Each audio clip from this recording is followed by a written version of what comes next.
Scout week, what were some things that you maybe wanted to clean up on the offensive side? Just dialing into some routes, getting our guys going, getting timing back together. We took some time off, so it's kind of just getting our feet back wet, and then dialing into the game plan once we know who we're playing. Being able to look back a little bit on this season, obviously not like getting too caught up in it, but what are kind of the emotions evoked when you had some time to reflect? I don't know, because we're still in it. It wasn't really It wasn't really like a time to really sit back and look at the broader perspective. I feel like I'm still in the moment.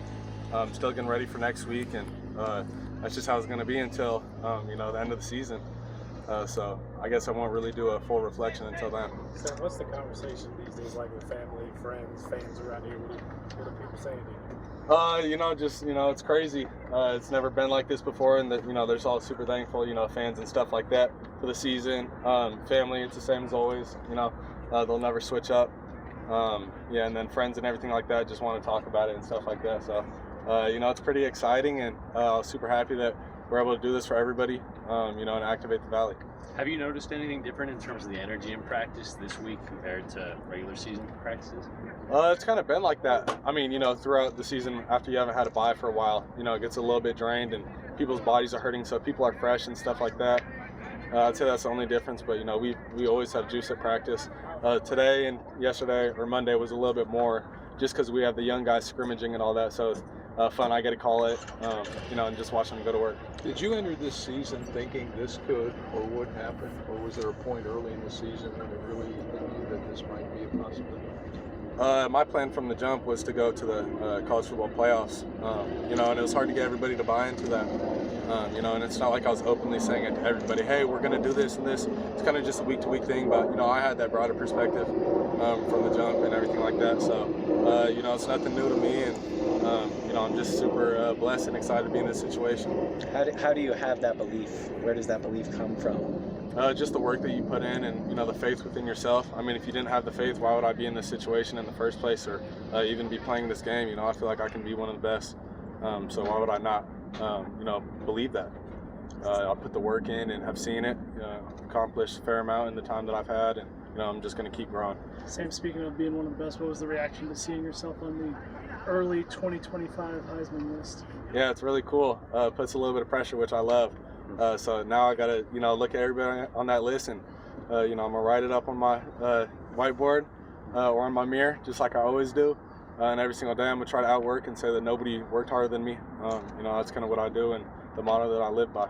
Sam, for the passing game's confidence, how important was it to perform at the level it did against Iowa State without Jordan Tyson, knowing that this passing game can still perform well without its biggest star? Oh, super special. Guys stepped up. Malik came back after being out for so long and made a crazy catch. And X had a crazy catch and played a really solid game. And, Melquan went for a 91. So it was really cool to see those guys step up, and that they have that capabilities. Jordan was just going so crazy that, nobody really recognized it. So I was really happy to see that they got that, and they're just going to continue to get better. You said that all year you thought that this team was going to play in the college football playoff, but you maybe didn't say it out loud. Was there a point, do you remember when you started to say it out loud, where you were like, we're going to the playoff? I'd probably say it was going into the BYU game. If we won that game, I felt like, okay, this is the one. So after that one, then I was like, oh my gosh, it's really happening. When you come some of these runs that Scat has, where he's just like hand on the ground but doesn't actually get tackled, what's your view on some of those? What's your perspective on Well, I got the best seat in the house, so I just hand him the ball, carry out my fake a little bit. I get kind of lost and don't carry it out sometimes because he's so special. But it's pretty cool to see, when it's a big pile and you're getting ready for the next call, thinking he's about to go down, and then you hear the crowd go, whoa, whoa. He pops out and goes for another 60. So, he's just an incredible player, and he's going to have a great career. How much easier a year ago, where you were still looking for your home in the portal and everything, to this year, now you're part of a recruiting pitch in the portal for other guys? What did you make of that turnaround, and just what has that been like being part of the recruiting pitch? First off, I just want to say all glory to God, putting me in this situation. Every single major decision that I've had in my life, I turn to him, and he's put me in the best situation to, succeed. And so now that I'm here, and I remember back what it was like when I was getting recruited here, and what my, sales pitches were to me, and what I look forward to. So, you know, now I tell people you want to go to a program where you're going to get developed and go to the NFL and be around a group of guys who are really great. Locker room's really good. You're in the best place in America, and you know, where else could you want to be when you're winning? So I don't know why anybody wouldn't want to be here. When you come in as a transfer and you had the belief that this team could be in the college football playoff, how did you earn the respect of your teammates and get them to believe along with you? Yeah, I wouldn't say it was from the, you know, initially. I'm saying right before the season. Got it. Okay. But when I first got here, I just wanted to prove myself. You know, put my head down and work. You know, work out really hard, try to get a connection with receivers and stuff like that. So, you know, you don't come in initially and say, hey, we're going to win a national championship. You know, they would have looked at me like I'm silly. So, you know, just put my head down and work, and slowly progress and play better. Went through spring ball and then summer and just continued to grind. And then right, you know, at the beginning of season or fall camp, once I got named that guy, I kind of took that role more and then really instilled that belief in everybody. Working with one of a national championship system and why that works for you. Coach Royal system. I mean, you know, proof within the pudding. You know, you look at Justin Herbert, you know, and all the guys that he's developed, and you know, you see UNLV right now.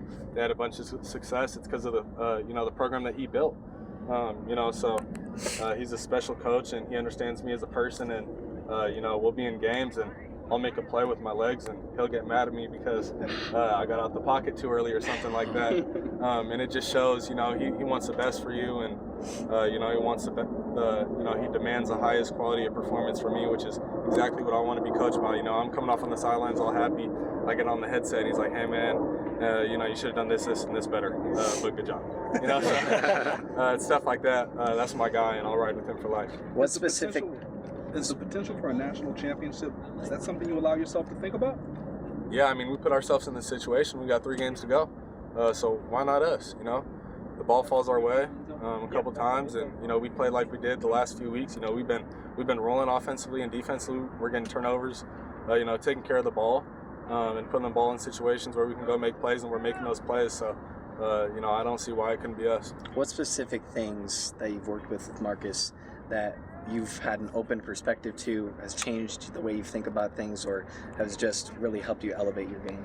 I mean, I can't even, you know, remember exactly how I thought about ball a year ago from today. You know, it's about when I got here in January. You know, so just learning the offense and understanding. I feel like I came to it into this situation and, you know, looked at everything too much into coverage and everything like that, rather than you know, what our offense is and what, you know, what the point of the call is. You know, 4-down territory, situational ball, I think would honestly be one of the biggest things. You know, footwork, timing, you know, and then just demanding excellence, you know, in every facet of life. So, you know, and he does the same thing. He's a grinder, so you know, I just like to follow in his footsteps. Sam, what's Marcus Arroyo like in that time that you went out and talked to you for the 15-second cutoff? Super direct to the point. You know, we know exactly what he's going to say. You know, and we've talked about it all week. So he'll say the play, say the alert. You know, if there's an in-game adjustment, he'll say, hey, watch this. You know, so that was actually one thing I was really shocked by. It's just how developed he is in that aspect. You know, he's incredible on the headset because he tells me exactly what I need to hear without, you know, overflooding me with information and everything like that. I thought that was going to be a learning curve from the jump, and it wasn't. So, you know, big props to him for that. Give us the big advantages. Just having the headset. And him being in your ear before, you know, when you are 15 seconds and you're able to do it over the key stuff. Telling me his reasoning, why the play is, and what we're looking for. That's the biggest thing. Thanks, man.